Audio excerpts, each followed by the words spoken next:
So it's been quite some time since we actually got to see Kashin Koji, and I feel like we've kind of forgotten about him and he's kind of been pushed to the back of the discussions. But I wanted to talk a little bit more about Kashin Koji since I feel like Kashin Koji is going to have a huge role in the future for Boruto, and I think he will eventually return in the Boruto manga very soon.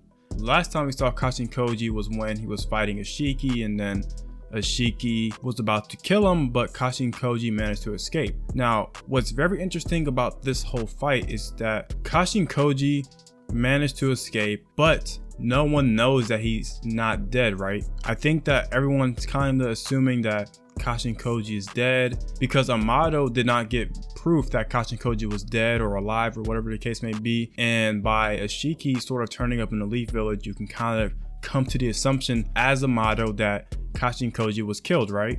And the only person that would have proof that Kashin Koji was not dead would be Ashiki, but Ashiki's dead now, right? So the only person that could even verify that Kashin Koji no longer exists is the one person that's dead, and that being Ashiki. So the fact that Amado can't verify this, and the fact that everyone else in the Hidden Leaf Village kind of just assumes that Kashin Koji is dead, you know, that being Naruto and Sasuke and all the people that were watching the fight go down, I'm guessing that they kind of just forgot about him and Kashin Koji has not been of importance thus far. But with Code's invasion, I can potentially see Kashin Koji re-entering the picture and actually making a surprise appearance during this whole thing. I think it's very important that no one knows that he died, because now he can sort of prep up and prepare and be ready for a fight if he has to. And the thing that's really good about Kashin Koji is that if you remember in the Delta fight when Delta was trying to invade the village, Kashin Koji could actually just step inside the village himself because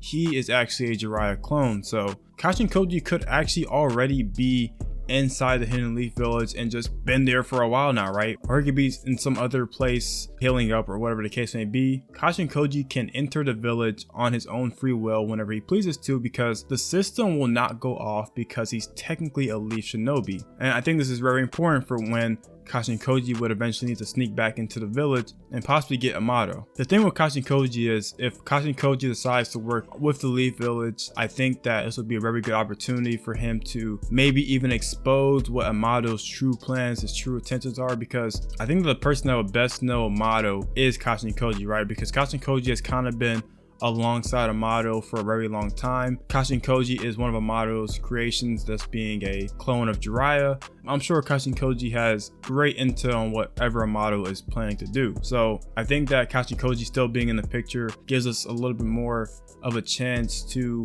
see Amado's plan get exposed by the very person that has been helping him for a very long time. And this is only if Amado is indeed evil and he has some sort of ulterior motive that he's trying to do.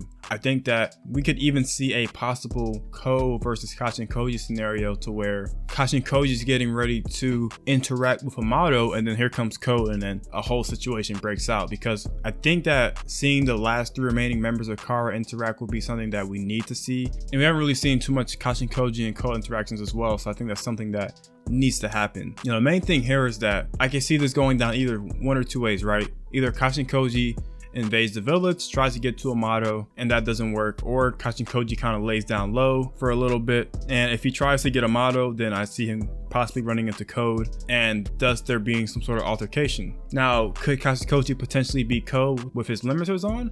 That's a hard question to answer because Code is still a little tricky the way he fights, and I'm not sure how well he would kind of do up against Code. And the thing with Kashin Koji is that if Kashin Koji is good and he ends up working with the Leaf Village, then we can possibly get some good interactions with characters like Boruto, and maybe Kashin Koji can sort of mentor Boruto in the future and stuff like that. And the other reason why I think that Kashin Koji is going to sort of come back before the time skip is because there has been no interactions with Naruto thus far. You know, Kashin Koji is basically a clone of Jiraiya, and he hasn't even talked to Naruto, right? Naruto kind of figured out who he was at the end of the fight, but then the camera turned off and that was kind of the end of it. So we didn't get to really see much more interactions with Naruto and Kashin Koji. So I still think that the anime is sort of going to develop that a little bit more, because that was a big point that was missed out, right?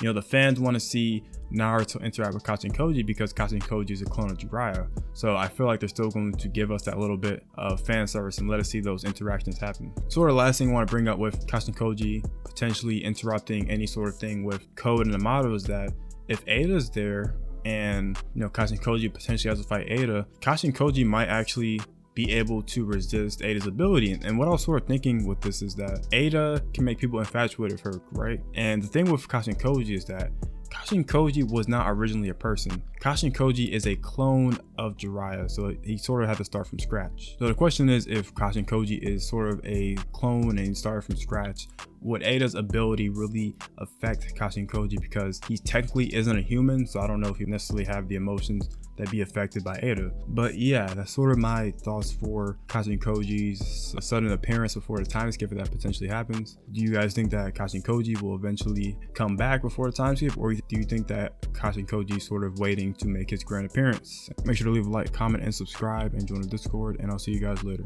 Peace.